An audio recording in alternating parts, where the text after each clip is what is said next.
Bonjour à tous et bon réveil matinal. La presse nationale se réjouit de l'annonce d'une rencontre entre Patrice Talon et Thomas Boniaï ce jour. En effet, le président de la République, Patrice Talon, reçoit son prédécesseur Thomas Boniaï ce mercredi 22 septembre 2021 à 9h au Palais de la Marina.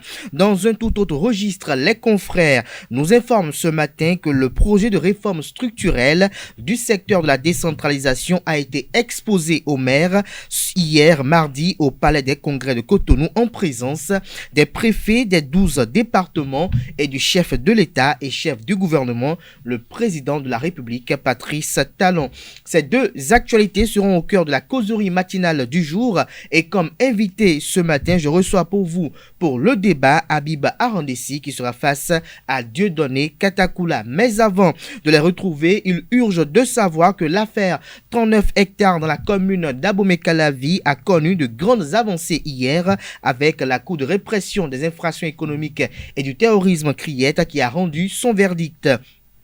Ainsi, Emilienne Basilia Didavi a été condamnée à 5 ans de prison, dont 2 fermes et une amende de 2 millions de francs CFA. Elle a reconnu les faits qui lui sont reprochés en plaidant coupable. Elle aurait bénéficié de 4 conventions de vente de parcelles en 2018 grâce au ministre de la décentralisation d'alors, Barnabé Dassigli. Le chef d'arrondissement d'Abomey-Calavi central, Bernard Roussou, écope, lui, de 10 ans de prison ferme et une amende de 1 million de francs CFA pour abus de fonction. L'ancien maire Georges Bada et son ex-adjoint Victor Adimi ont écopé de 6 ans de prison ferme et 5 millions d'amende. Ils sont condamnés pour abus de fonction dans l'affaire expropriation illégale d'un domaine de 39 hectares dans la commune d'Abomey-Calavi. La plaignante Alimatou Zossou est aussi condamnée à 5 ans de prison et 5 millions d'amende pour recel d'abus de fonction. Une dizaine de personnes dont Christophe Aïssi, Étienne Kossou, Emmanuel Koyi, Alfred Vieira, Simon Kointo, Roger Kinsikounon et Bernard Kinsikounon ont bénéficié d'une relaxe pure et simple. Ferdinand Dossouyovo, Sébastien Dohou, Gelaz Runguet et Daniel Lantokbodé, quant à eux, sont relaxés au bénéfice du doute. Voilà une petite digression positive. C'est tout pour le sommaire de ce matin, chers amis internautes. On se retrouve tout de suite pour démarrer par la une des journaux, juste après cette pub de l'École supérieure d'administration, d'économie, de journalisme et des métiers de l'audiovisuel ESAE.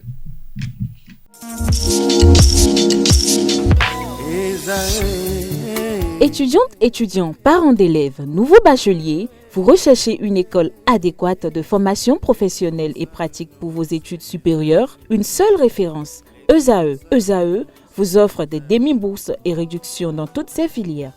Waouh! Payez 300 000 au lieu de 550 000 en licence 1, 2 et 3 en journalisme, réalisation, sciences de gestion, administration des affaires, sciences économiques et sciences juridiques. En master 1 et 2, 670 000 en journalisme et 550 000 en sciences de gestion et administration des affaires au lieu de 1 070 000. Écoutez, pour les 100 premières inscriptions en administration générale et administration des finances, payez 450 000 au lieu de 550 000 pour la licence 1, 2 et 3. En master 1 et 2, payez 870 000 au lieu de 1 070 000. Alors, rendez-vous vite à ESAE pour la rentrée académique 2021-2022. Les deuxième et troisième années démarrent le 20 septembre 2021 et la première année le 11 octobre 2021. Informations et renseignements, ESAE Cotonou, 3e rue à droite en quittant le carrefour Jadot pour la BIBE Jéricho. Téléphone 96 80 55 11 ou 98 98 14 00 ou encore 90 93 65 21. ESAE, l'excellence à un an.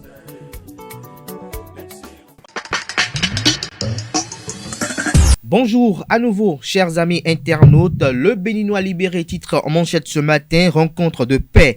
Yahi Talon ce jour au palais de la Marina pour combien de sacrifiés ou sauvés, s'interroge le confrère. Toujours à la une de Le Béninois libéré de ce matin, exécution de décision de justice dans l'affaire Keuda et 67 autres contre l'État béninois. Pourquoi le pouvoir traîne-t-il à sauver ses vieux? Toujours à la une de Le Béninois libéré de ce matin, rencontre Talon et autorité communale, une modification de la loi en vue, les maires plumés et castrés, de la décentralisation à la centralisation, des maires en larmes mais sourire aux lèvres. Nous passons à présent au quotidien Le Potentiel, dépôt à terme DAT en plusieurs milliards de francs CFA dans des banques, 39 douaniers, militaires et commissaires soupçonnés d'enrichissement illicite.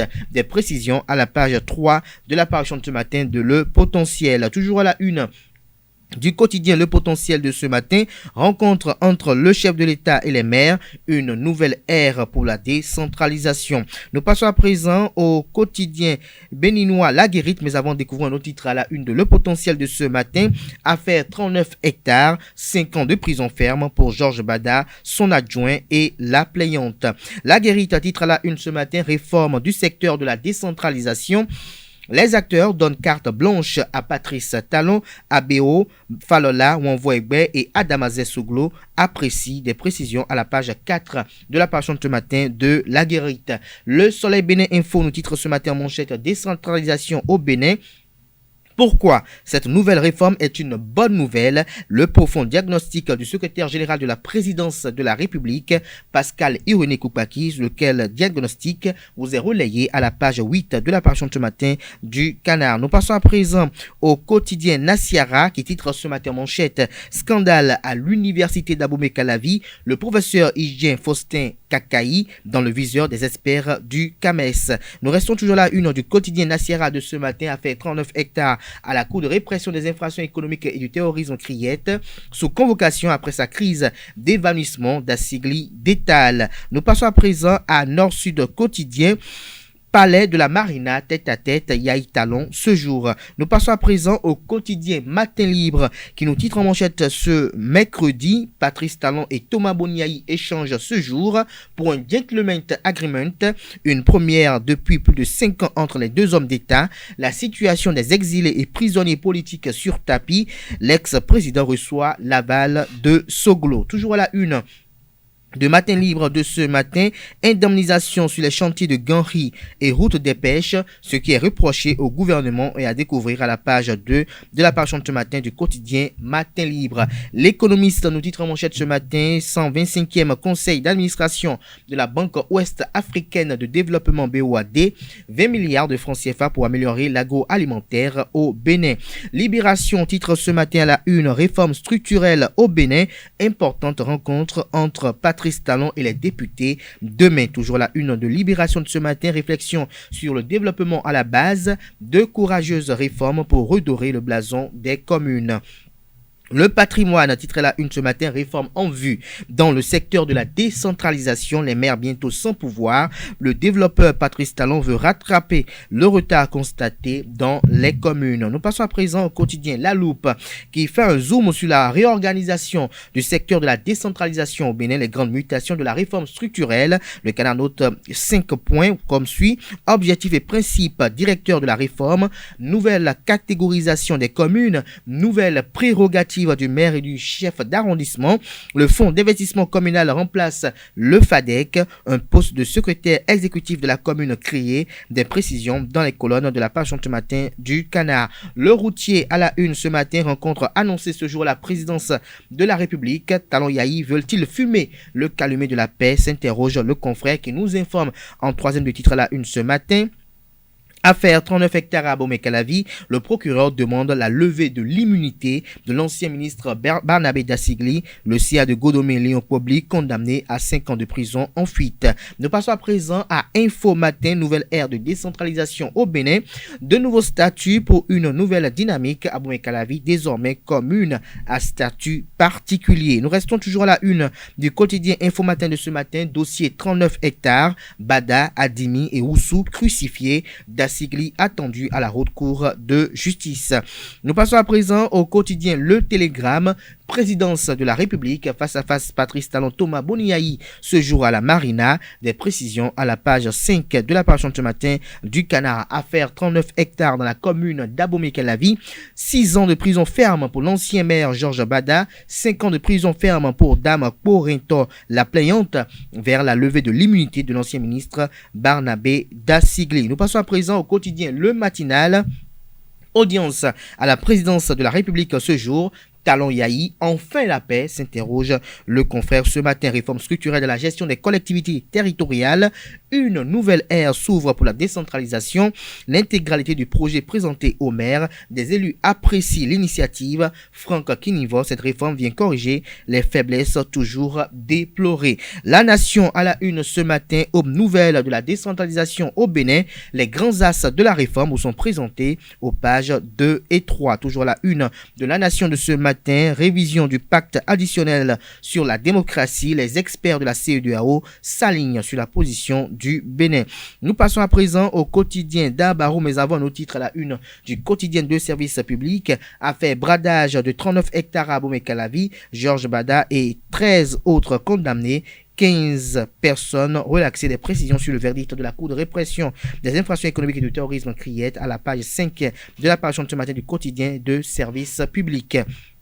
L'Indépendant titre à la une ce matin, audience au palais de la Marina. Selon les informations du confrère, le chef de l'État, Patrice Talon, reçoit l'ancien président Thomas Boniaï ce jour à 10h30. Nous passons à présent à Phoenix Info, réforme du secteur de la décentralisation au Bénin. Enfin, la thérapie de choc pour redynamiser les communes. Fraternité à la une ce matin, gouvernance locale au Bénin. Les innovations de la réforme de la décentralisation à Abomey-Calavi, désormais une commune à statut particulier. Toutes les communes abritant un chef-lieu de département deviennent des communes à statut intermédiaire. Le maire n'est plus ordonnateur du budget communal. Toujours la une de Fraternité de ce matin annonce d'un face-à-face à Talon Yahi ce jour à la Marina, l'amorce du dégel.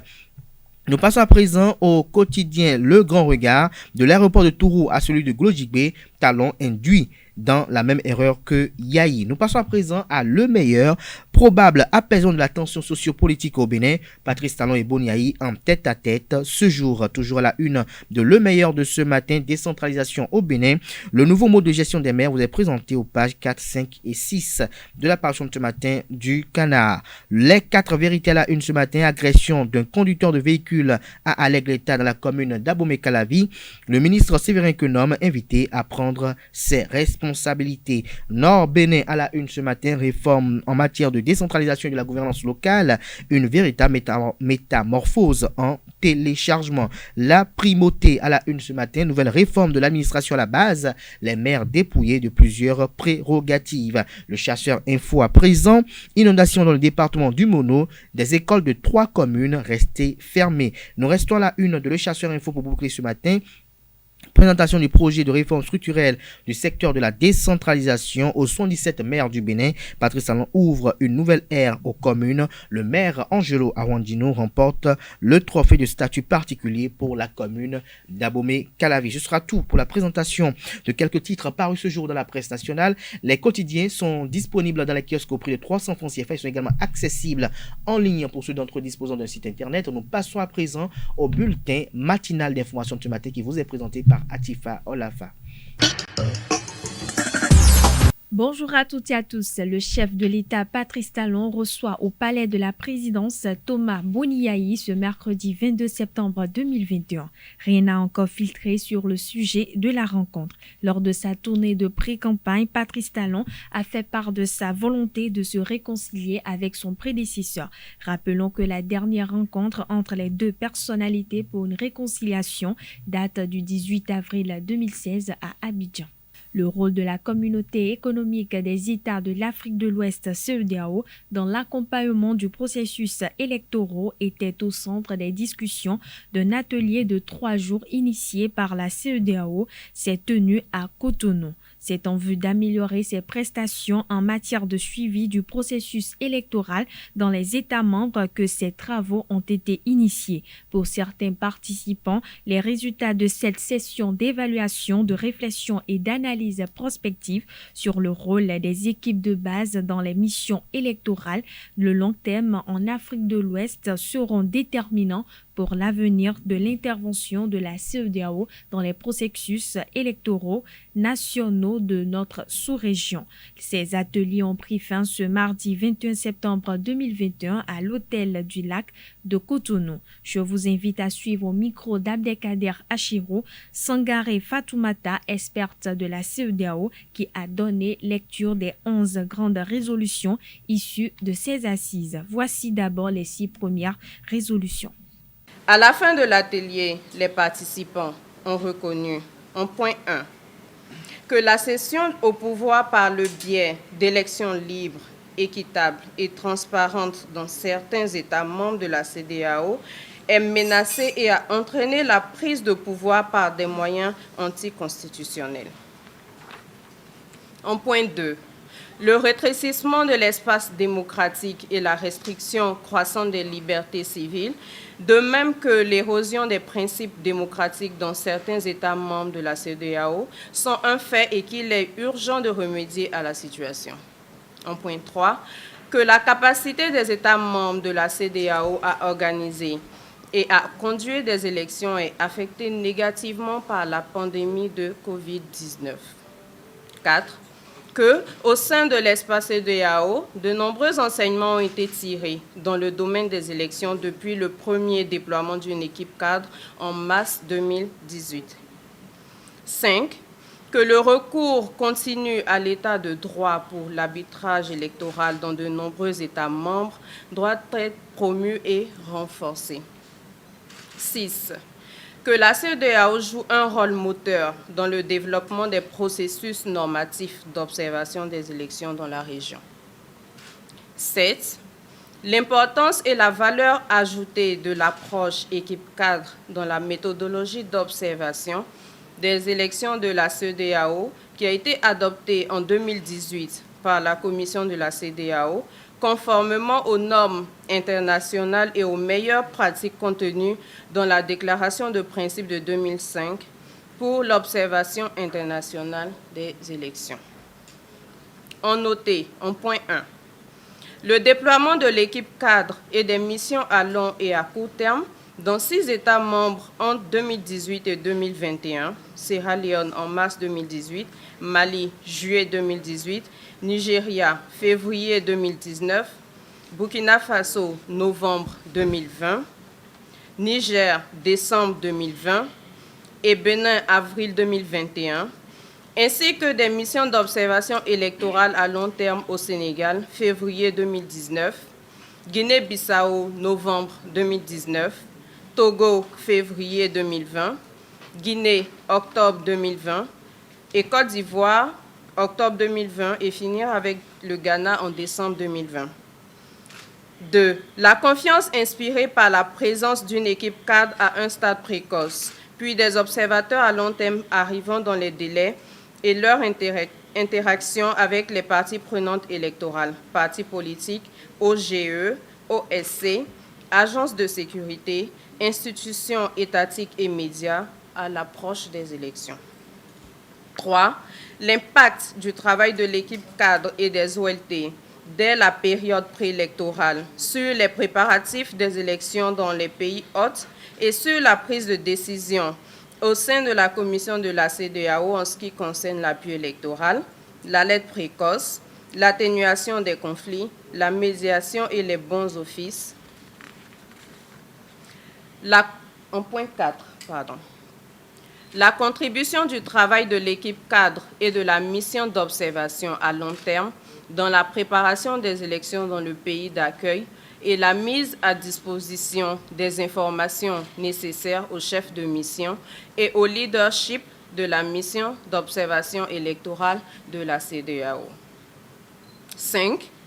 La qualité et la pertinence du travail de la division de l'assistance électorale de la CEDEAO dans l'organisation, la coordination et le déploiement de l'équipe cadre et des OLT et leur impact dans la promotion de processus électoraux libres, équitables, crédibles et inclusifs dans la région de la CEDEAO.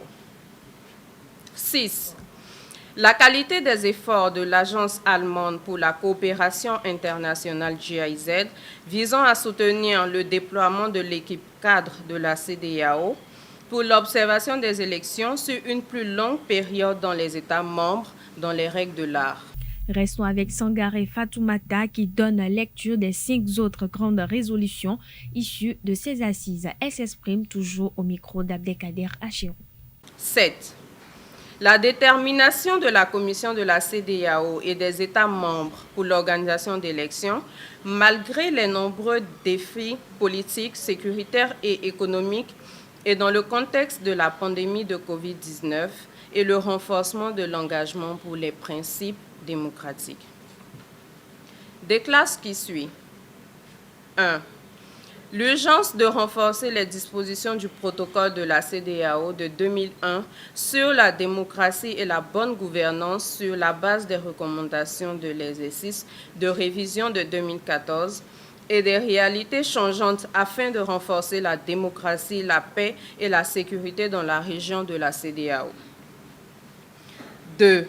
Le déploiement de l'équipe cadre devrait être institutionnalisé par la CEDEAO à travers la révision et le renforcement des dispositions pertinentes du protocole sur la démocratie et la bonne gouvernance.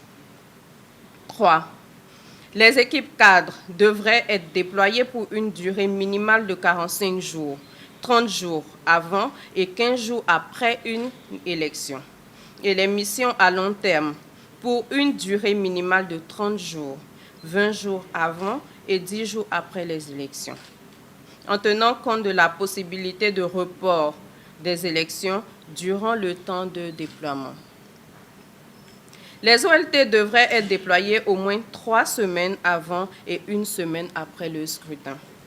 En point 4, les équipes cadres devraient être composées d'un coordonnateur ayant l'expérience et les compétences requises afin d'inspirer le respect de toutes les parties prenantes et d'au moins 6 autres experts, en l'occurrence un analyste politique, un expert en élection, un expert juridique, un expert en médias, un expert en genre et inclusion et un expert en prévention de conflits. 5. L'équipe cadre et les missions à long terme de la CEDEAO devraient être composées d'experts compétents et d'observateurs électoraux expérimentés, y compris un ancien membre de commission électorale d'un État membre. 6. Des directives, manuels et un cadre approprié devraient être élaborés pour définir et régir la portée, les rôles, les responsabilités, la rémunération, le bien-être et le code de conduite des membres de l'équipe cadre. 7. La Commission de la CEDEAO, en coordination avec la GIZ ou tout autre partenaire au développement, devrait planifier au plus tôt la sélection et le déploiement des équipes cadres et des OLT sur la base de critères et de directives clairs et bien définis. 8. Dans la mesure du possible, il devrait y avoir une formation pré-déploiement et une formation continue pour renforcer les capacités professionnelles des membres de l'équipe cadre et des OLT, en particulier dans le déploiement de la technologie électorale et l'utilisation des technologies de l'information et de la communication comme outil d'observation des élections. 9. Il conviendrait d'élaborer une méthodologie pour améliorer la qualité de l'information dans l'équipe de pré-déploiement ainsi que les outils de collecte de renseignements, y compris les modèles de rapport et les formulaires d'observation des élections. 10. Il est absolument nécessaire de renforcer la capacité institutionnelle de la division de l'assistance électorale avec les ressources humaines, financières et opérationnelles requises. 11. Il serait très difficile de mettre en place une base de données des informations relatives aux processus électoraux par pays. régulièrement mise à jour. Cette base de données devrait centraliser les rapports et recommandations des missions d'observation électorale de la CEDEAO. Toutes les informations recueillies sur le cadre légal et institutionnel, les documents et la liste des personnes rencontrées. Voici à présent l'extrait d'une interview qu'a accordé Francis Oké, chef division assistance électorale de la CEDEAO et secrétaire permanent du réseau des structures nationales de gestion des élections en Afrique de l'Ouest à une de nos équipes. Dans son argumentaire, il reprécise le but des dites assises et en expose de façon sommaire les résolutions. 2 ateliers se sont tenus. Le premier a commencé le 15 et c'est ce que nous avions appelé l'institutionnalisation du déploiement de l'équipe cadre. L'équipe cadre qui est composée souvent de 5 à 6 experts qui viennent très tôt pour faire des rapports réguliers afin de préparer l'arrivée de l'équipe d'observation à long terme, qui est aussi composée d'experts mais qui dure moins longtemps que l'équipe cadre. Donc le second volet de l'atelier, c'est l'évaluation du déploiement de nos missions d'observation, des missions d'observation de la CEDEAO. Parce que vous savez, la CEDEAO déploie depuis la mise en place du protocole additionnel de 2001, et déploie des observateurs. Et ensuite, nous avons commencé par déployer des observateurs à long terme. Et il était temps d'évaluer l'opportunité de ces missions et l'efficacité de ces missions. C'est pour ça que nous avons fait venir les participants à ces différentes missions, les experts, pour réfléchir, analyser leur propre rapport, analyser le contexte dans lequel ils ont travaillé pendant ces dernières années et l'évolution aussi des enjeux dans la région. Les participants, aussi bien du premier atelier que du second, ont d'abord analysé le contexte dans lequel les élections se déroulent actuellement, vu l'impact de la pandémie sur l'organisation des élections. Ils ont aussi analysé le contexte politique dans lequel se déroulent les élections ces dernières années. Et comme vous le savez, la CEDEAO, les États membres ont connu des coups d'État dans deux pays déjà.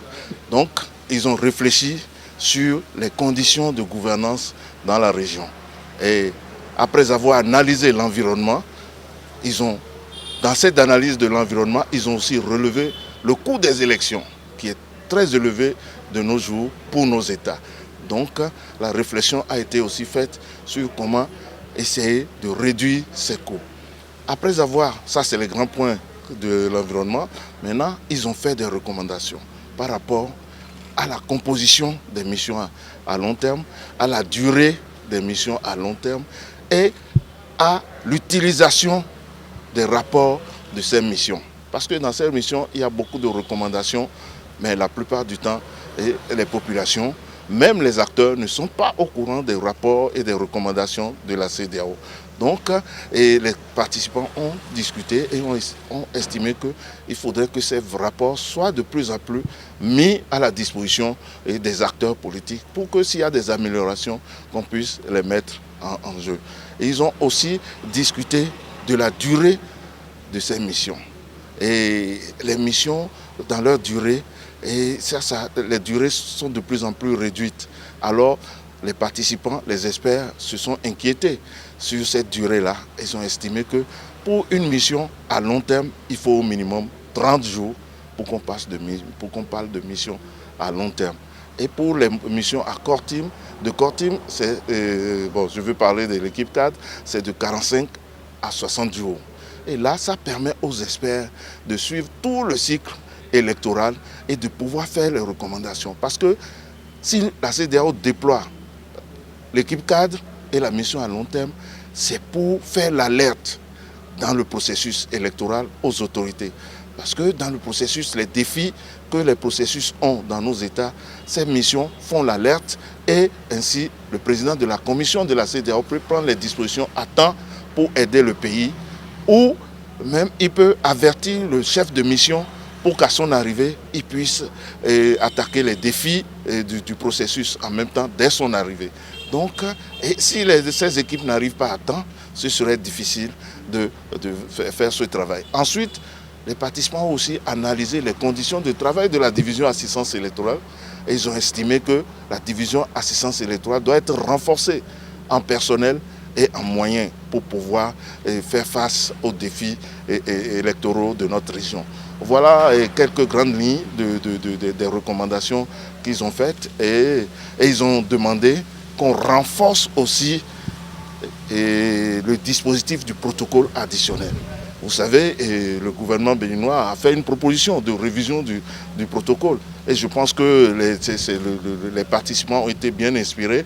Leur recommandation va dans le même sens que la recommandation du gouvernement de notre pays pour qu'on puisse revoir le protocole et renforcer ce qui est à renforcer pour l'adapter au nouveau contexte. Vous savez, pour que la CEDEAO commence par s'intéresser aux affaires politiques, il a fallu en 1999 un protocole sur la gestion des conflits, sur la prévention et la gestion des conflits. Et ça, c'était en 1999. En 2001, ils ont estimé que ce protocole était incomplet et que ça ne prenait pas en compte l'aspect démocratique et les élections. Et c'est là qu'il y a eu un protocole additionnel qui prend en compte les aspects électoraux et l'intervention pour promouvoir la démocratie. Maintenant, il est temps de réviser encore ce protocole pour intégrer les nouvelles donnes, le nouvel environnement d'organisation des élections dans notre région. Et je pense que nos responsables ils vont prendre en compte. Nous souhaitons qu'ils considèrent ces recommandations afin que l'environnement démocratique soit plus prospère à nos États. Le projet de réforme structurelle du secteur de la décentralisation est exposé au maire ce mardi 21 septembre 2021 au Palais des Congrès de Cotonou. Selon les premières informations, les fonctions politiques seront séparées des fonctions administratives. Les secrétaires généraux seront appelés désormais les secrétaires exécutifs et nommés par le maire dans un fichier national pour un mandat de 6 ans. Le secrétaire exécutif est toutefois soumis au comité de supervision dont fait partie le maire. La réforme permettra également la mise en place des 3 organes délibérants de gestion communale dont une technique et 2 politiques, à savoir le conseil communal et le conseil de supervision. Un autre point concerne la catégorisation des communes, à savoir les communes à statut particulier, les communes à statut intermédiaire et les communes à statut de droit commun. La catégorisation sera fixée par décret en Conseil des ministres et plusieurs autres évolutions significatives sont présentées au maire. La Cour constitutionnelle a envoyé un lot de documents à l'École supérieure d'administration, d'économie, de journalisme et des métiers de l'audiovisuel, ESAE. Ce fonds de documents constitué par l'institution sur plusieurs années vient à point nommé pour l'accompagnement des diverses formations dispensées à l'université ESAE. Le fondateur de cette dite école, Clément Adéchian, se réjouit de la surprise. Il exprime sa gratitude au micro de Carles Kitomé. C'est une grosse surprise pour nous de découvrir toute cette recherche documentaire que la Cour constitutionnelle nous envoie. Recherche documentaire parce qu'il n'y a pas de formation universitaire sans document. Avec tout ceci et les peines qui se donnent au moment des soutenances à chercher les documents à gauche et à droite, alors là, je crois que ça ne peut être que bien tombé. Nous remercions infiniment la Cour constitutionnelle pour nous avoir fait don de ce geste. On connaît le livre, l'importance du livre dans la vie, déjà d'un être humain, et en plus, le livre dans la vie d'une institution universitaire, d'avoir à nous enrichir notre bibliothèque de tout ceci, on ne peut vraiment que leur dire merci. Merci infiniment d'avoir pensé à nos étudiants. Merci d'avoir pensé à nos étudiants qui sont en droit, qui sont en administration et qui ont besoin de se documenter dans leur vie de tous les jours et surtout ceux qui en ont besoin au moment des soutenances. Vraiment, merci à la Cour constitutionnelle. Merci infiniment et ça nous va droit au cœur, ça nous fait beaucoup plaisir. Le fondateur de l'école ESAE est très réaliste. Les documents à peine reçus, il pense déjà aux stratégies pour amener les étudiants à profiter de cette aubaine. Suivons-le toujours au micro de Carles Kitomé. Ce que nous devons faire, nous, en tant qu'administration, c'est de rendre disponibles les documents. C'est ce que nous faisons. C'est pourquoi il y a une bibliothèque. Mais ce que les enseignants doivent nous aider à faire, c'est d'obliger à la culture documentaire les étudiants en donnant des travaux pratiques, en donnant des exercices qui obligent à aller à la fouille documentaire. Donc ça dépend de l'enseignant. C'est à l'enseignant aujourd'hui d'apprendre aux enfants la culture du livre, la culture de la recherche. Sans recherche, pas de formation adéquate. Alors ce que nous pouvons faire, c'est avec le concours du DE, d'exhorter les enseignants à demander aux étudiants d'aller vraiment faire de la recherche. Normalement, on ne doit pas venir à un cours suivant sans avoir fait un exercice. Et on ne peut pas avoir fait de façon appropriée un exercice sans avoir touché à un document. Et nous avons la chance d'avoir des documents dans tous les domaines variés de la formation aujourd'hui, en économie, et en politique, en droit, en comptabilité, en gestion. On a vraiment un peu de tout en matière de documents. On peut être fier de se taguer, de dire que nous faisons partie des écoles universitaires qui ont la bibliothèque la mieux fournie. Alors donc nous pouvons dire que nos enfants peuvent aller à la recherche du savoir à partir des livres pour pouvoir être fiers de leur rendu par eux-mêmes aux enseignants. Donc c'est le DE qui va aider à faire ce travail-là et que les enseignants sortent un peu du magistral, de l'ancien système magistral où le savoir vient directement du Seigneur qui est devant et qui doit le dispenser directement. On doit pouvoir faire l'inverse, que le savoir soit partagé de part et d'autre. Et ce que l'étudiant peut avoir à apporter, les livres l'ont déjà.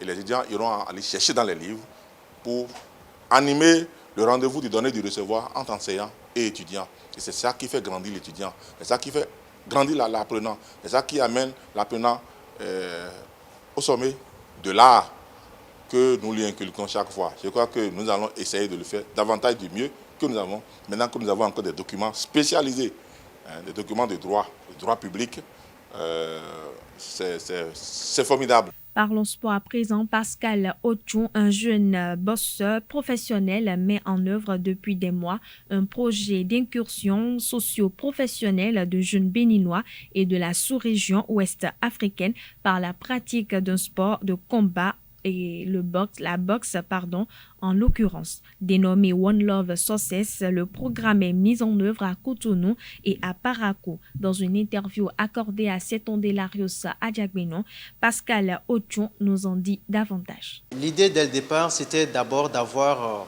des jeunes de moins de 15 ans peut-être, d'accord, qui vont s'intéresser à la boxe, au sport de combat en général, mais à la boxe en particulier.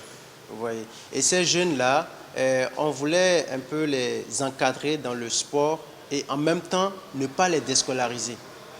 Donc d'avoir au finish un jeune peut-être diplômé qui sera un boxeur professionnel ou bien un athlète de haut niveau demain. Vous voyez. Alors à côté de cela, on s'est dit mais si le jeune il a fait le sport, vous voyez au Bénin ici par exemple le sport ça nourrit pas vraiment son homme, mais il faut se dire les choses. Maintenant un jeune qui fait son petit parchemin dans le sport et qui au finish se trouve vraiment à un haut niveau et qui n'a pas de soutien, qu'est-ce qu'il peut faire en attendant que vraiment il trouve une stabilité peut-être financière ou quelque chose comme ça. Donc on a pensé quand même rajouter des activités professionnelles telles que la sérigraphie, l'informatique, la maintenance, vous voyez, et pas mal de petits trucs. Et aussi des trucs de loisirs tels que la musique et la danse aussi. Donc l'idée c'est d'avoir d'ici les années à venir des jeunes diplômés qui demain peuvent vraiment faire la fierté de notre pays, la fierté de tous ceux qui sont autour d'eux et qui peut-être vont servir d'exemple maintenant aux autres qui veulent venir. Vous voyez dans les autres pays on voit des sportifs qui ont de grands niveaux. Vous allez voir un grand sportif, par exemple, qui fait du football, mais à côté, il a un diplôme peut-être de master, de doctorat, en quelque chose comme ça. Voilà l'idée qu'on veut développer chez nous au pays. À vrai dire, ce n'est pas facile, parce que vous savez, que tu sois en activité ou pas, quand tu te lances dans une telle aventure, ça devient déjà une grande responsabilité. Mais ce qui me motive, moi, c'est que à la base, Dieu m'a donné quelque chose qui peut-être dont beaucoup en ont besoin aujourd'hui. C'est l'endurance, c'est l'envie de réussir et c'est les diverses compétences que j'ai aujourd'hui. Et je me suis dit, bon, pendant mes temps perdus, pourquoi ne pas partager ces compétences et ces compétences, ce talent-là avec les jeunes de mon entourage. Et ça fait que l'amour, la passion que j'ai pour ce que je fais, ça m'aide beaucoup par rapport à la motivation liée à mes activités. Vous voyez. Donc, ce n'est pas facile. Financièrement, ce n'est pas facile. Et sur le plan aussi professionnel, ce n'est pas facile. Parce que nous combinons beaucoup de choses ensemble. Il y a beaucoup de choses qui sont ensemble. Mais toutefois, on peut dire que Dieu nous aide. Petit à petit, et à pas d'escargot, on arrive quand même à réaliser quelque chose qui, aujourd'hui, fait de nous ce que nous sommes. Voilà, chers internautes, c'est tout pour ce bulletin matinal d'information. Merci pour votre attention et excellente journée à toutes et à tous. Merci à vous, Atifa Olafa, pour la présentation de ce bulletin matinal d'information. Vous retrouverez à 19h, si tout va bien, Anifat Boukari, qui vous présente la grande édition du journal télévisé sur ESAE TV. Place à présent au débat de ce matin, ce Free Matin.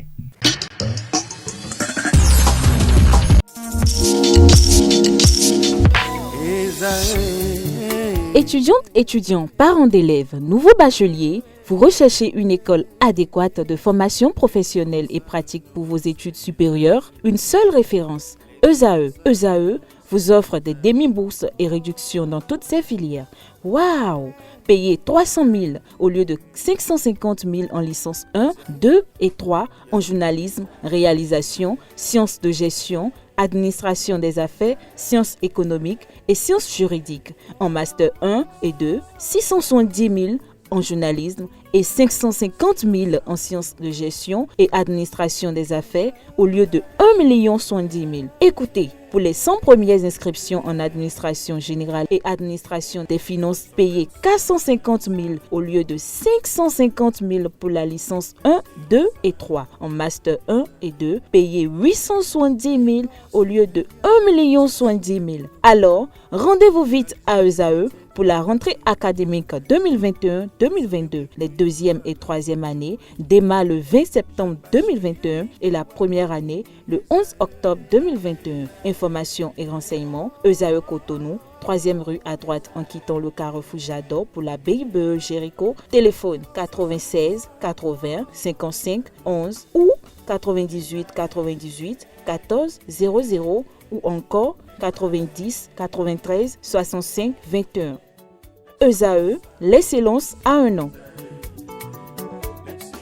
Le débat de ce matin sur Free Matin. Bonjour à vous, chers invités. Bonjour. Katakula, bonjour. Bonjour. Merci d'être là ce matin et bonjour une fois encore à vous. Habib Barandessi, merci d'être là. Bonjour Kader. Vous êtes président d'honneur du mouvement socialiste révolutionnaire, membre de la formation politique Union sociale libérale, donc membre de l'opposition politique au régime du président Patrice Talon. Vous avez appris, comme tout citoyen béninois et comme la communauté internationale, que Patrice Talon reçoit son prédécesseur Thomas Boniaï, son ancien ami Boniaï, ce jour entre 9h et 10h au palais de la Marina. J'y arrive enfin. En tant qu'acteur de l'opposition, quels sont les sentiments qui vous anime après avoir appris cette nouvelle? Alors, c'est une très bonne nouvelle et normalement, ça ne devait pas nous étonner. La rencontre entre les acteurs politiques Êtes-vous heureux que Patrice Talon rencontre Boniaï? Bien sûr. Pour moi, c'est ce que j'expliquais en fait. Normalement, dans l'arène politique, la rencontre entre les acteurs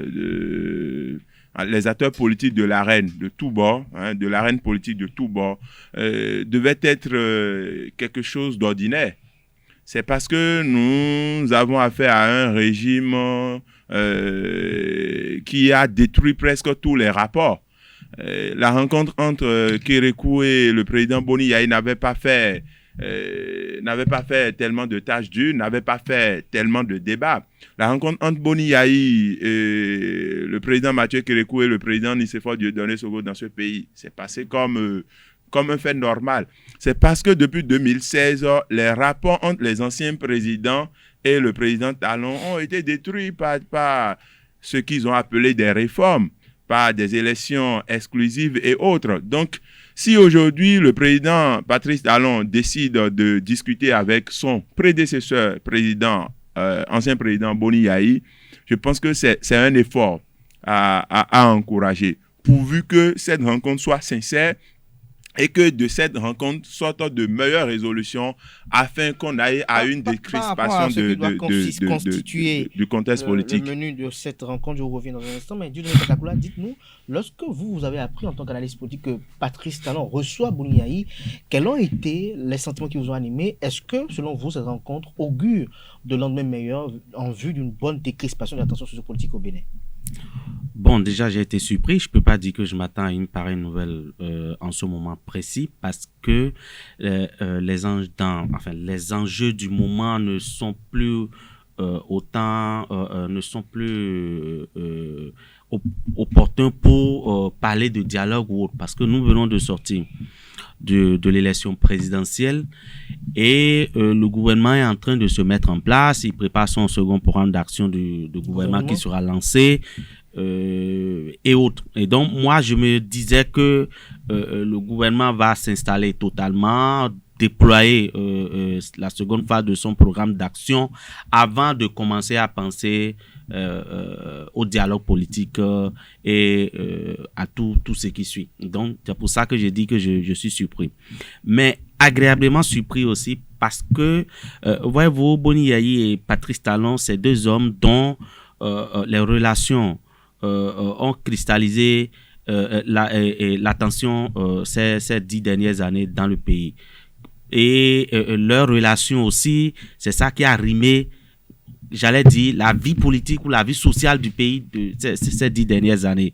Vous vous souvenez, en 2012, avec les îles de Patrice Talon, le retour de Patrice Talon au pouvoir, les événements de mai 2019 où Boni Yayi est resté confiné chez lui pendant des jours avant de pouvoir partir, et d'autres disaient même que si on le voyait, peut-être qu'il serait arrêté. Les événements de Tchaourou courant les dernières élections,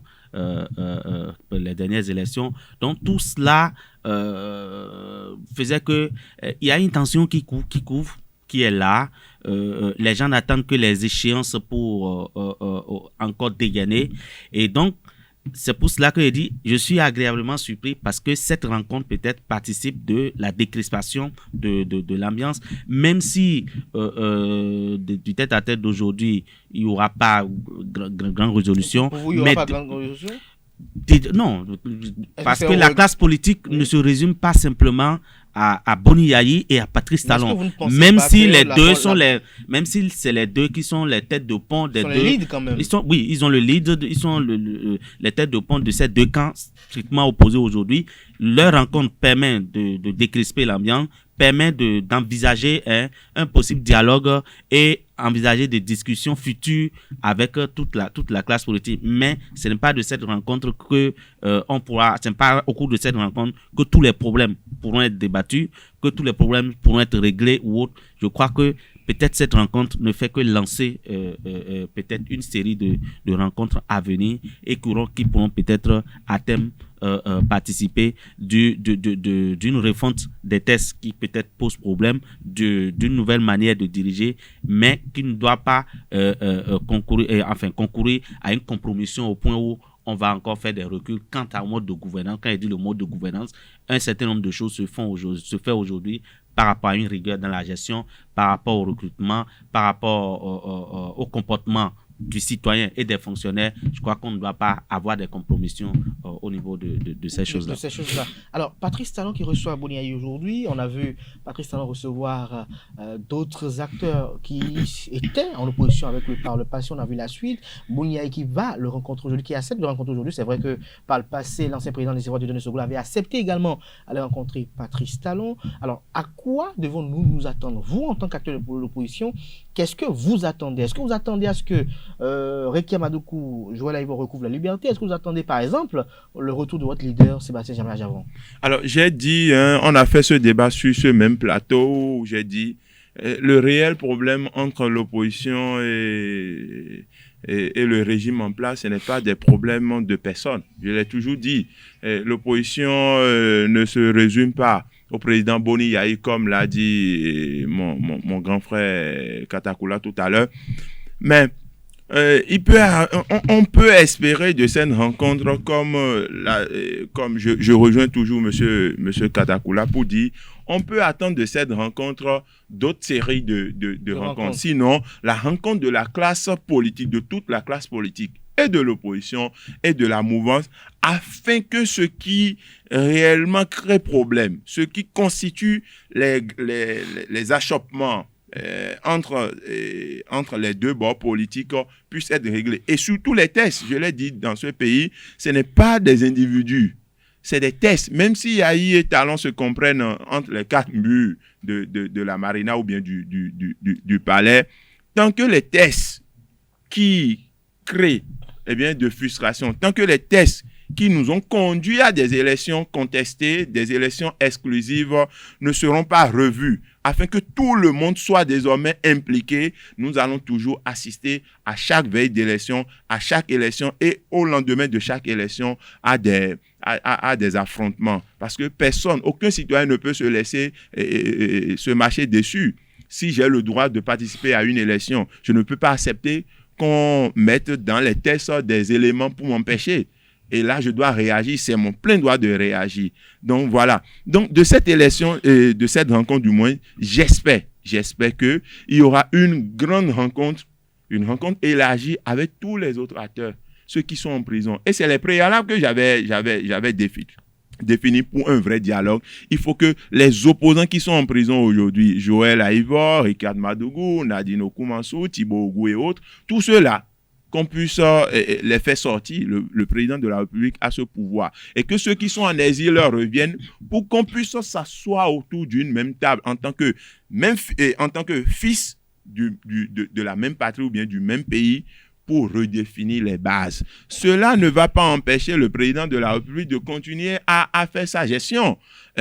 Sauf qu'au niveau de ce qui est de participer à la chose publique, que tout le monde soit désormais représenté et que tout le monde se sente réellement concerné. Qu'on n'ait plus une gestion totalitaire, qu'on n'ait plus une gestion autocrate, qu'on n'ait plus une gestion totalitaire. C'est votre avis voilà. À vous. Alors, si je me retrouve avec vous, désolé Katakula, tout avant de conclure ce sujet, d'attendre les résolutions ou le point de cette rencontre. Vous avez dit tout à l'heure que Patrice Talon et Boni Yayi ont cristallisé, rythmé l'actualité sociopolitique du pays les 10 dernières années. Lorsque l'on connaît l'amitié qu'il y a eu entre les deux avant les démêlés qu'on a connus en 2012 et que les deux vont s'asseoir pour échanger, il a dit généralement que lorsque deux amis que tout unissait hier se divisent ainsi et qu'ils se retrouvent après pour vouloir fumer le calme de la paix, c'est parti encore pour de bonnes années d'amitié. Est-ce que vous pensez encore à une possible amitié entre Patrice Talon et Boni Yayi, laquelle amitié sera davantage fructueuse pour la stabilité et la tranquillité du pays? Bon, est-ce que c'était des amis? Je ne sais pas si c'était des amis. C'était des partenaires C'était politiques? des partenaires, je crois. C'était des gens que des intérêts liés et qu'à un moment donné, ils n'avaient plus les mêmes intérêts. C'est pour cela que les choses ont changé. Et moi, je crois que c'est de l'intérêt des deux que vraiment ça se calme. Parce que... Enfin, c'est de l'intérêt des deux que ça se calme. Parce que le président Patrice Talon, aujourd'hui, est en train d'évoluer pour finir son mandat. Et peut-être qu'il a d'autres projets. Peut-être qu'il a d'autres projets qui impliquent la participation de toute la classe politique. Boni Yayi aujourd'hui aussi, avec tous les leaders de son parti, les démocrates, certains qui sont en prison, s'est démêlé, peut-être ses problèmes personnels avec le chef de l'État peut-être font que il prend des positions qui peut-être n'arrangent même pas les gens qui sont avec lui, qui sont de son côté. Ceux-là subissent. Donc, à un moment donné, je crois que les deux ont intérêt à regarder le Bénin, les intérêts du Bénin, et puis voir comment ils peuvent en parler. Parce que le Bénin, c'est pour nous tous, tout le monde doit y participer. On n'a pas besoin de dire, bon, il a été président, donc il n'a plus rien à cirer dans les affaires d'État. Je crois que si Patrice Talon a voulu vraiment recevoir le président Boni-Yayi, c'est qu'il y a des choses dont il doit parler avec lui et en tête à tête, bien sûr, sans intermédiaire. Et donc, on verra la suite. Mais moi, je ne veux pas trop vite m'emballer. Quant aux résolutions de cette rencontre, parce que il y a beaucoup de choses qui, dans la façon de gouverner, quand vous comparez la façon de gouverner de Boni-Yayi et la façon de gouverner de Patrice Talon, vous constatez que ce n'est pas les mêmes paradigmes et ce n'est pas les mêmes façons de voir les choses. Donc, comment Boni-Yayi peut-il amener aujourd'hui Patrice Talon à commencer à voir les choses telles que l'opposition et lui, tous qui le suivent, veulent le conçoivent, ou qu'est-ce qui va amener Patrice Talon à rengainer et à changer de fusil d'épaule quant à sa façon de gérer un certain nombre de choses, d'autant que, il a ses résultats, et 2, il a été réélu à la dernière élection et que à peine son deuxième mandat vient de commencer. De toute façon, oui, Tensi. Mais tout à l'heure, pour finir, vous avez dit que l'opposition ne se résume pas à Boni-Yayi, mais il est quand même le lead de l'opposition en quelque sorte quand même.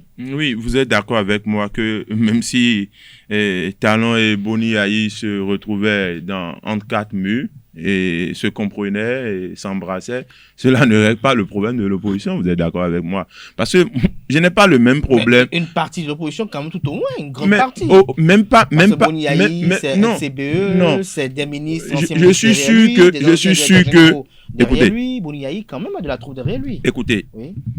Si c'est un problème, si c'est une rencontre interpersonnelle entre le président de la République, l'actuel président de la République, Patrice Talon, et l'ancien président de la République, Boni-Yayi, je pense que ça ne va régler aucun problème. Mais est-ce qu'à un moment donné, les problèmes interpersonnels n'ont pas été transposés sur le terrain politique? Non, moi je reste dans l'opposition. Dans votre combat, moi je reste dans mon combat. Et c'est pourquoi je ne fais pas le débat de personne.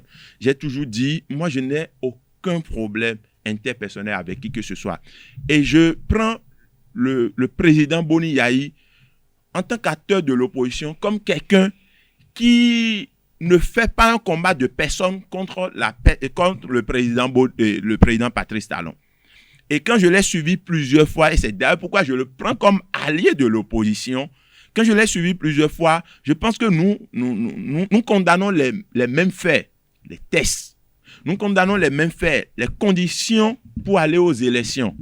Donc c'est la même chose. Nous condamnons les mêmes faits. La gestion du pouvoir qui semble plus être autocratique, qui semble plus être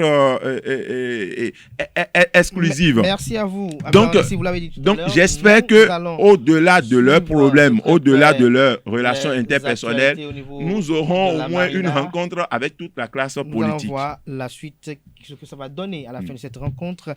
Alors, l'autre sujet qui nous réunit ce matin également, c'est ce projet de réforme structurelle du secteur de la décentralisation qui a été exposé au maire hier mardi au Palais des Congrès de Cotonou du Katakula. Sont les premières informations, les fonctions politiques sont séparées des fonctions administratives. Les secrétaires généraux, appelés désormais secrétaires exécutifs, sont nommés par le maire dans un fichier national pour un mandat de 6 ans. Qu'est-ce que vous pensez quand même de façon générale de ces réformes-là qui ont été effectuées et qui ont été présentées aux 77 maires des communes en présence des 12 préfets, des 12 préfets des 12 départements, j'allais dire, et du président de la République, voilà. Non, moi je crois que c'est une bonne chose parce que l'immobilisme n'est pas bien. Vous savez, depuis le président Boni-Yayi, au moment où le ministre Edou était ministre de la décentralisation, il y avait eu une rencontre où le ministre a sermonné des maires parce que des audits ont révélé un mélange des genres et partout, presque dans toutes les communes, c'est la mauvaise gestion. Toujours des problèmes dans l'attribution des marchés publics, toujours des problèmes de recrutement parce que quand quelqu'un vient, il amène ses cousins et un pléthore d'employés des collectivités locales qui n'ont même pas les ressources pour rémunérer ces employés comme il le faut. Et les dernières enquêtes ou les derniers audits ont révélé que si on doit agir vraiment là, je crois que 95% des maires qui sont en fonction et des maires qui ont été en fonction, que tous ceux-là se retrouveraient en prison. Et donc, on ne peut pas enfermer tout le monde. Et donc, pour ne pas enfermer tout le monde, et que vous constatez que partout, et même quand on change les gens, c'est les mêmes problèmes qui se posent, ça veut dire qu'il y a un problème structurel. Il y a un problème de test, il y a un problème d'organisation du fonctionnement des collectivités territoriales. Et donc, le plus gros problème, c'est déjà de séparer, comme on le fait déjà au niveau des ministères sectoriels, les fonctions politiques des fonctions administratives ou des fonctions de gestion. Donc, aujourd'hui, qu'on donne plein pouvoir au secrétaire exécutif pour que le conseil communal et le maire ne soient que des organes de délibération, ne soient que des gens qui donnent des instructions et qui suivent. Et c'est déjà une bonne chose. Vous voyez, c'est des choses qui s'appliquent déjà dans d'autres structures. Prenez l'autorité de régulation des communications électroniques et postales. Vous avez les membres du conseil, mais après vous avez un secrétaire exécutif qui gère la maison, qui gère les projets, qui conduit les projets et donc qui est indépendant des autres. Et donc, celui-là, lorsque dans la manipulation des deniers publics, dans les engagements qu'il prend, lorsque celui-là commet une erreur, il est plus facile de demander des comptes à un fonctionnaire qui a commis des déviances que d'aller demander des comptes à un maire qui est le responsable de l'exécutif. Parce que quand vous coupez, qui est un politique, quand vous coupez la tête d'une mairie, c'est difficile que la machine reprenne encore parce que les querelles politiques, le conseil communal n'est pas d'accord de ce que vous faites et beaucoup de choses sont bloquées et c'est le développement de ces communes qui en parlent. Donc pour moi, il faut agir. Est-ce que c'est la bonne panacée? Je crois que c'est une expérience qui mérite d'être faite, qu'on enlève un certain nombre de prérogatives aux maires, qu'on confie à des fonctionnaires assermentés et que si ceux-là commettent des déviances, on peut rapidement leur demander des comptes. Alors, Dieudonné Katakoula a demandé à ce que la réforme mérite d'être expérimentée. Il disait entre autres ceci, la réforme permettra également la mise en place de 3 organes de délibération de gestion communale, dont une technique, constituée du secrétaire exécutif de commune et de 2 politiques, à savoir le conseil communal et le conseil de supervision. Est-ce qu'avec cette reconfiguration, est-ce que vous pensez que nos mairies seront davantage plus performantes et efficientes dans le développement ou dans la tâche qui leur est assignée? Voilà. Alors, quand j'ai lu les réformes et j'ai suivi un peu la séance d'information entre le président de la République et les maires, je me suis dit, tiens, les maires servent désormais à quoi? Vous savez, c'est pas parce qu'il y a mauvaise gestion au niveau... Qu'est-ce qui vous gêne par rapport au maire? Écoutez, c'est parce que le maire n'est plus l'ordonnateur du budget? Écoutez. Nous avons en face de nous un régime qui veut tout contrôler. Je l'ai dit tantôt, nous avons en face de nous un régime totalitaire qui veut contrôler même au niveau des universités. Ce n'est pas les outils pour punir un maire qui a fait une mauvaise gestion qui manquent. Ce n'est pas les outils pour réguler, pour régulariser la gestion d'une mairie qui font défaut. Pas du tout. Je trouve cette réforme inopportune.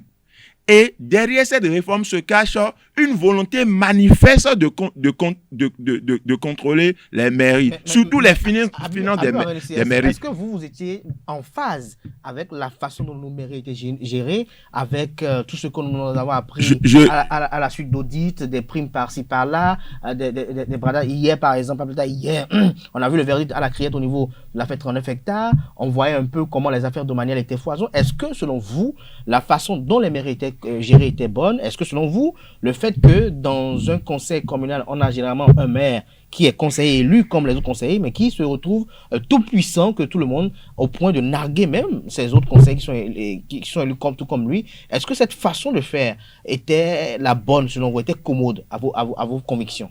Écoutez, je disais tantôt, les outils pour contrôler la gestion d'une mairie ne font pas défaut. Des tests existent. Et si on doit appliquer les tests, on n'a pas besoin, je trouve qu'on n'a pas besoin de nommer dans un fichier national. Regardez bien, lisez bien la réforme. Désormais, en réalité, le secrétaire exécutif est un représentant du pouvoir exécutif dans les mairies.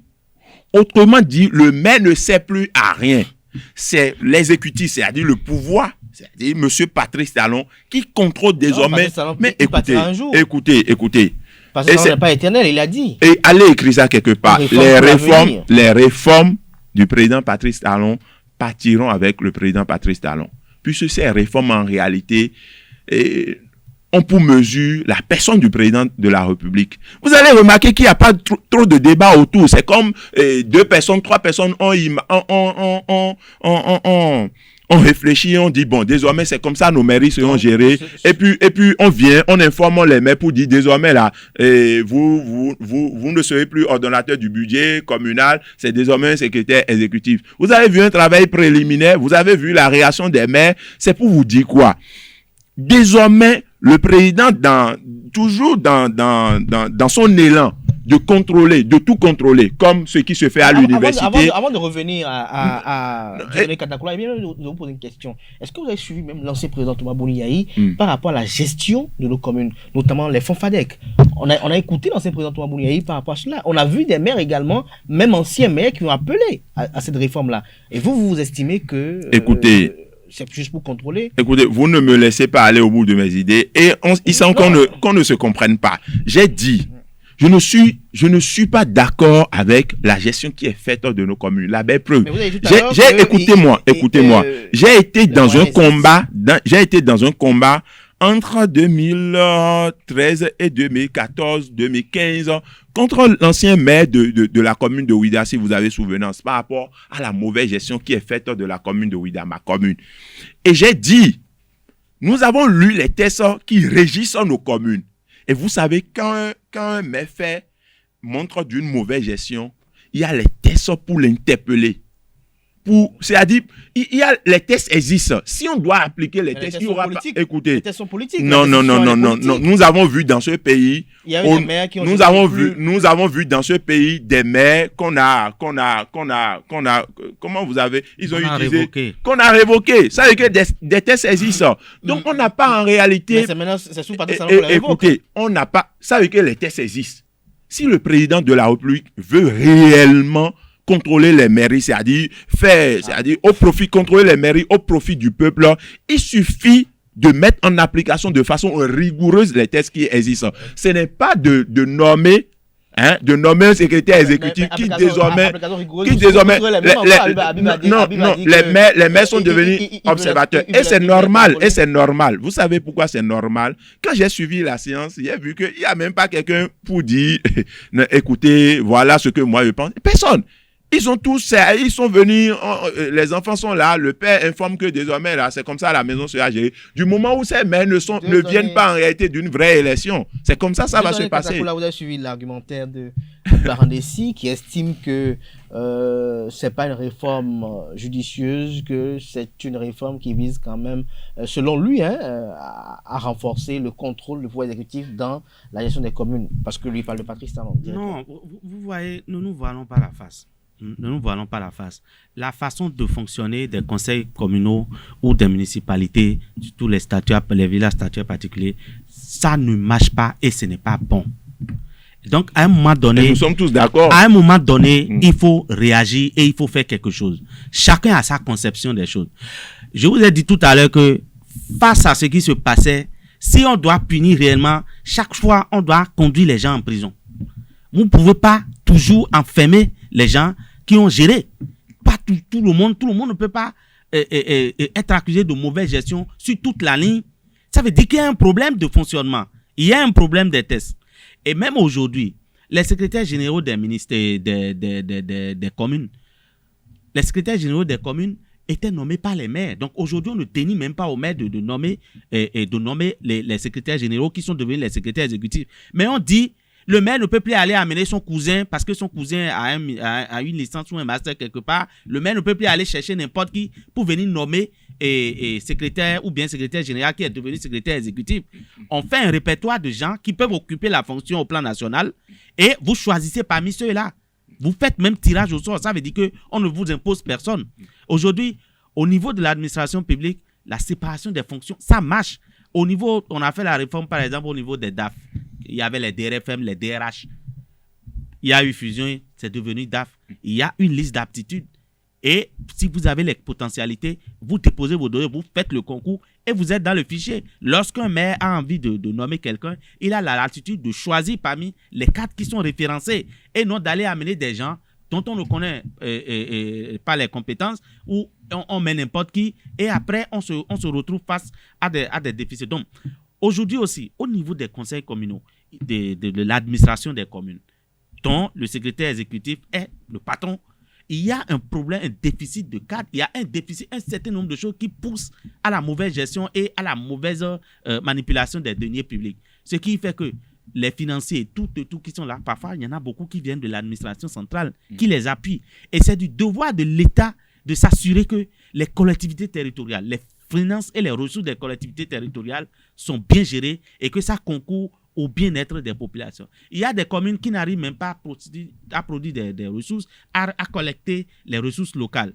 Parce que simplement, le maire ne veut pas être impopulaire, parce que le maire ne veut pas qu'on dise que c'est lui qui est devenu Zizou Takwe dans la commune. Et donc, on n'arrive pas à faire les recouvrements des ressources locales et on attend toujours la subvention de l'État pour fonctionner. Et même les fonds FADEC, lorsque c'est mis à disposition, les passations des marchés, on passe les marchés aux copains, on passe les marchés à des amis politiques, des groupes politiques, et après, on se retrouve avec des infrastructures inachevées et on constate les dégâts. Donc, je crois que si tous les hommes qui arrivent commettent les mêmes erreurs, ça veut dire qu'il n'y a plus un problème d'homme, c'est un problème de test. Il faut régler les problèmes de test pour observer et chaque fois il faut revoir, même si ce qui est fait aujourd'hui a l'épreuve. S'il y a un problème, il faut pouvoir changer et continuer. Parce que nous donnons les tests pour évoluer. Les tests, on ne doit pas être prisonnier des tests.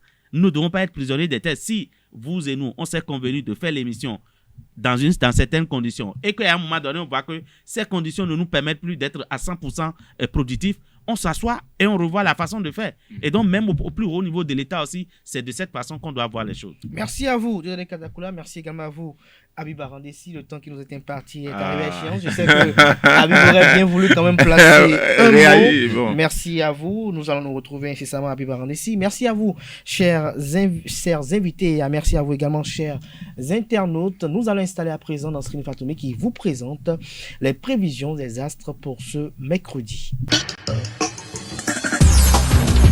Bonjour chers internautes et bienvenue sur le message des astres bélier. Journée perturbante, ne prenez pas un échec ponctuel ou temporaire pour une défaite. Revoyez votre plan d'action ou reprenez tout depuis le début. Qu'il s'agisse d'un projet personnel ou professionnel, il faut parfois du temps pour parvenir à ses fins. Amis taureaux, tenez compte des conseils de votre partenaire. Ils seront judicieux et vous feront progresser avec vos amis. Vous risquez de rencontrer des désaccords sur des sujets qui vous tiennent à cœur. Ne vous énervez pas, prenez plutôt le bon côté des choses.